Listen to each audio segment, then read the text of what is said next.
My name is Mayte Garcia, and I am Prince's first wife, and this is my story. I was 16 when we met, and first we became friends, then we became pen pals, and then I sort of became his muse without knowing. I think he thought because we lost our two children, two babies, that I wasn't the one. At 51, Mayte Garcia has exposed the truth about Prince. The world knew Prince as a icon who blurred gender lines, but his first wife lived with a man whose private life contradicted everything his public persona represented. Prince was intensely private and at that time a devout Seventh-day Adventist. Mayte was pregnant, there was something wrong. She claims Prince declined medical intervention. The faith that he had it just made me believe that everything was going to be okay. Behind closed doors at Paisley Park, she witnessed behaviors that suggested the Purple One was fighting battles with his own identity that fans never suspected. I don't know any other man that could wear eyeliner and wear heels and be a cool dude. It's not going to happen again. This is the story of how a 16-year-old dancer discovered that her musical idol was harboring secrets that would destroy their marriage and challenge everything the world believed about Prince Rogers Nelson. In 1990, Mayte Garcia was a 16-year-old belly dancer from Germany whose Puerto Rican mother had dreams bigger than her daughter's talent. Janelle Garcia had watched her daughter perform since age 3 and knew she possessed something special that could open doors most children never even knew existed. When Prince announced a European tour, Janelle saw an opportunity that would change their lives forever. The plan was audacious. Janelle convinced members of Prince's new power generation to pass along a videotape of Mayte's performance directly to their famous boss. Within 10 minutes of viewing the tape, Prince had summoned the teenage dancer backstage. The meeting that followed would begin a relationship that defied conventional boundaries and raised questions that neither of them were prepared to answer. I was 16 when we met, and first we became friends, then we became pen pals, and then I sort of became his muse without knowing. Prince was 32 years old, at the height of his creative powers, and completely captivated by this exotic teenager who could move her body in ways that seemed to hypnotize everyone who watched her. But there was something else in his fascination that went beyond artistic appreciation. Mayte represented a kind of feminine energy that he seemed to understand better than most men, almost as if he recognized something familiar in her graceful movements. For 2 years, they maintained a friendship that existed in the gray area between mentorship and romance. Prince called her regularly, sent letters filled with playful fantasies about flying to Jupiter together, and gradually drew her into his world. Her parents, far from being concerned about their teenage daughter's relationship with a global superstar, were thrilled by the professional opportunities it represented. When Mayte graduated high school, Prince invited her to join his touring company as a dancer. At 18, she moved into Paisley Park full-time, occupying a strange position as both employee and intimate companion. They would spend hours in his room talking until dawn, but Prince maintained strict boundaries about physical contact, telling her he was too wise and decent to take advantage of someone so young. The dynamic was unusual in ways that Mayte wouldn't understand until years later. It was a beautiful romance. It was I'd like to say fairy tale because it was so romantic. Prince seemed more comfortable with her as a confidant than as a romantic interest, sharing thoughts and feelings that he rarely expressed to other people. He treated her more like a beloved sister or close female friend, someone who could understand his artistic vision without the complications that typically came with male-female relationships. At 19, when Prince finally instructed her to get birth control, the transition from friendship to romance felt almost clinical. It was as if he had decided intellectually that it was time for their relationship to become, rather than being driven by overwhelming passion or desire. Mayte marked the occasion in her journal with a winking smiley face, proud that her patience had paid off, but unaware that she was entering a marriage with someone whose understanding of intimacy was fundamentally different from her own. February 14, 1996, should have been the fairy tale culmination of Mayte's childhood dreams. At 22, she was marrying one of the most famous musicians in the world in a ceremony that would be photographed for magazines around the globe. Prince, at 37, seemed ready to settle into domestic life with the beautiful dancer who had waited patiently for him to commit to their relationship. But even on their wedding day, there were signs that this marriage would be unlike anything either of them had experienced before. When I got married, our honeymoon was a show. I thought we were just gonna go and relax, and it was cute because he was trying to keep me from seeing the posters of him playing and of us playing in Hawaii. Prince's behavior around the ceremony was oddly detached, as if he were performing a role rather than expressing genuine emotion. He seemed more concerned with the visual aesthetics of their wedding photos than with the emotional significance of the vows they were exchanging. The early months of marriage revealed Prince's unusual approach to intimacy and domesticity. He would wear high-heeled shoes around their house, claiming they helped him feel more confident about his height. Mayte found this behavior strange, but attributed it to his artistic eccentricity, rather than recognizing it as a sign of deeper identity issues. Their life, when it existed at all, felt more like scheduled appointments than spontaneous expressions of passion. Prince approached physical intimacy with the same methodical precision he brought to his music, but without the creative fire that made his performances so compelling. We didn't speak about it until the wedding night when he played Let's Have a Baby. And I remember hearing it and thinking, okay. Mayte began to feel more like a beautiful accessory in his life than a genuine romantic partner. Prince's relationship with his own masculinity seemed complicated in ways that affected every aspect of their marriage. He was fascinated by fashion and beauty in ways that went beyond typical male appreciation for female aesthetics. He understood makeup, hairstyling, and feminine fashion with an expertise that suggested personal experience rather than casual interest. The most telling sign came in how Prince related to other women versus how he related to men.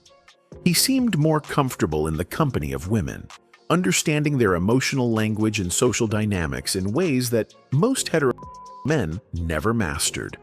With men, especially traditionally masculine men, he often seemed uncomfortable or defensive, as if he were trying to prove something that didn't come naturally to him.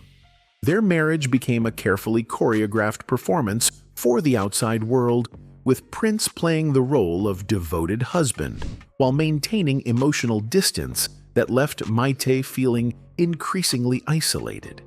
She began to understand that she had married someone whose public persona as a icon might be masking very different private realities about his desires and identity. October 16, 1996, began with joy and ended with heartbreak that would define the rest of Prince and Mayte's relationship. I wanted to be a father, and I mean, from the nursery to the playground, so many things that he did that I didn't expect, and he was very excited. After months of anticipation, their son Amir was born, named with the Arabic word for prince. But within hours, it became clear that their baby suffered from Pfeiffer syndrome type 2, a rare genetic disorder that caused severe deformities and breathing difficulties. Prince's reaction to his son's condition revealed aspects of his character that Mayte had never seen before.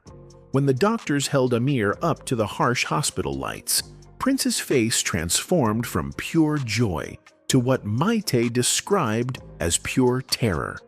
But it wasn't just the shock of seeing his child's deformities that disturbed her. It was how Prince seemed to shut down emotionally, as if he couldn't process the reality of their situation. I wasn't given the choice, and I was very, very resentful for many years.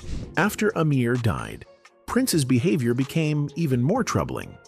He convinced Mayte to appear on the Oprah Winfrey Show and pretend their son was still alive, touring the empty nursery and maintaining the fiction that everything was fine. This denial felt like emotional to Mayte, who was desperate to grieve publicly but was forced to participate in Prince's fantasy.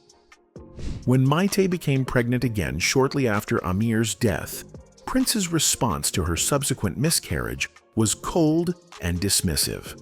According to Mayte, when she told him about losing their second child, he allegedly said he had to return to the studio rather than offering comfort or support. I think he thought because we lost our two children, two babies, that I wasn't the one. This reaction suggested someone who was either incapable of processing emotional pain or unwilling to engage with the messy realities of human suffering. The pattern of emotional distance and denial that emerged during these tragedies would characterize the remainder of their marriage. Prince seemed to view their losses as inconveniences that interfered with his artistic work rather than shared experiences that could bring them closer together. Mayte began to realize that she was married to someone who might be fundamentally incapable of the kind of emotional intimacy that sustains long-term relationships.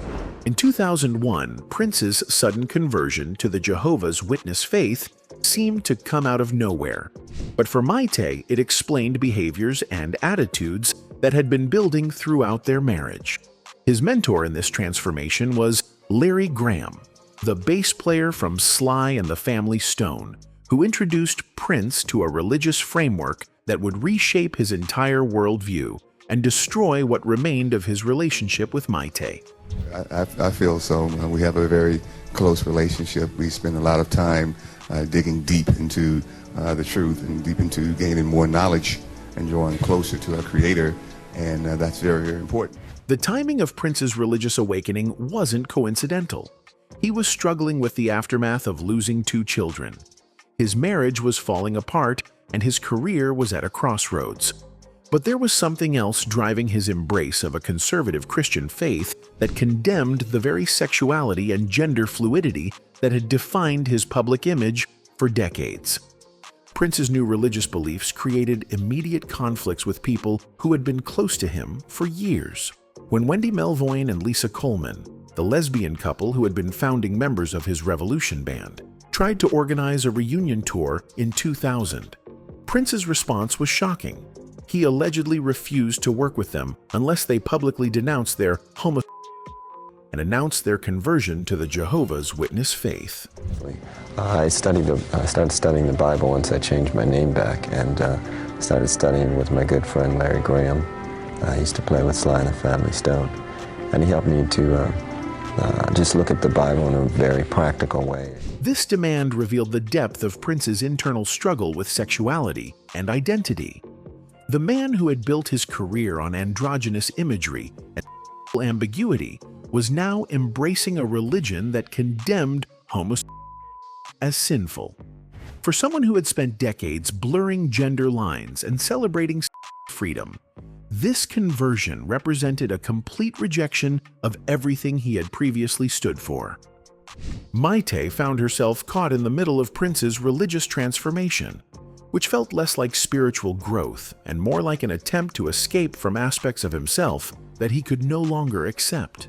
His new faith provided a framework for rejecting the and gender experimentation that had characterized his earlier work, but it also created distance from anyone who represented those aspects of his past. The Jehovah's Witness community that surrounded Prince began what Mayte described as a campaign to separate and alienate her from her husband. These religious advisors seemed to view her as a representative of Prince's previous life of indulgence and artistic excess. They encouraged him to see their marriage as part of the sinful past that he needed to leave behind in order to achieve spiritual purity. Help you with every aspect of your life. Once you can clean out the cobwebs, so to speak, then you're going to see everything a little bit more clearly. Prince's embrace of conservative Christianity felt like overcompensation for a lifetime of internal conflict about his own identity and desires. Rather than integrating his spiritual beliefs with his artistic persona, he seemed to be using religion as a way to punish himself for thoughts and feelings that he had never been able to fully accept or understand. Behind the carefully constructed facade of Prince's public image, Mayte witnessed behaviors that suggested her husband was living a double life that even he might not have fully understood. The man who had built his career on bravado and masculine confidence was privately struggling with insecurities and identity issues that manifested in increasingly bizarre ways. I don't know any other man that could wear eyeliner and wear heels and be a cool dude. It's not going to happen again. Prince's relationship with his own physical appearance became obsessive in ways that went beyond typical celebrity vanity. He spent hours perfecting his makeup and hair, understanding beauty techniques with a level of expertise that suggested personal investment rather than professional necessity. His fascination with feminine fashion and aesthetics seemed to go deeper than artistic appreciation. The high-heeled shoes that Prince wore around their house weren't just about height compensation, as Mayte initially believed. His comfort level with traditionally feminine footwear, combined with his understanding of women's fashion and beauty routines, suggested someone who was exploring aspects of gender expression that he couldn't acknowledge publicly or even privately.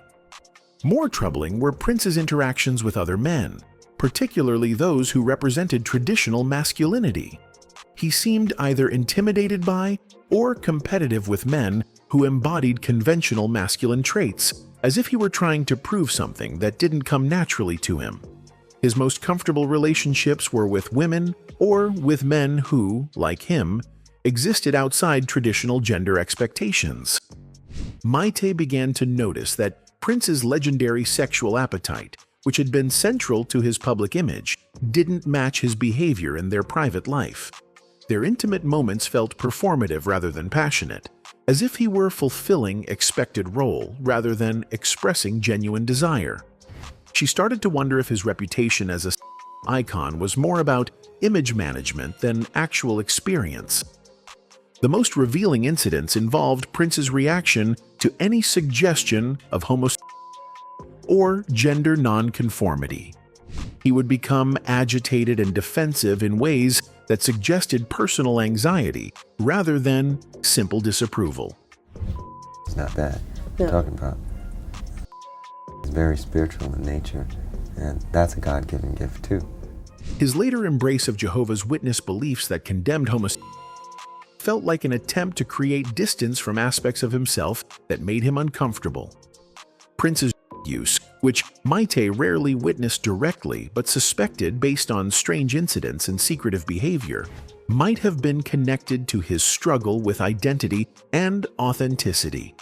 The pills he begged her to flush down the toilet, the mysterious hospital visits, and his claims of chronic migraines could have been symptoms of someone trying to medicate psychological pain that he couldn't acknowledge or address. In 1998, Prince's announcement that he and Mayte had decided to annul their marriage came as a complete shock to his wife, who learned about the decision at the same time as the rest of the world. The public nature of this revelation, delivered at a press conference without prior consultation, represented the final betrayal in a relationship that had been deteriorating since their son's death. I don't consider her my wife anymore.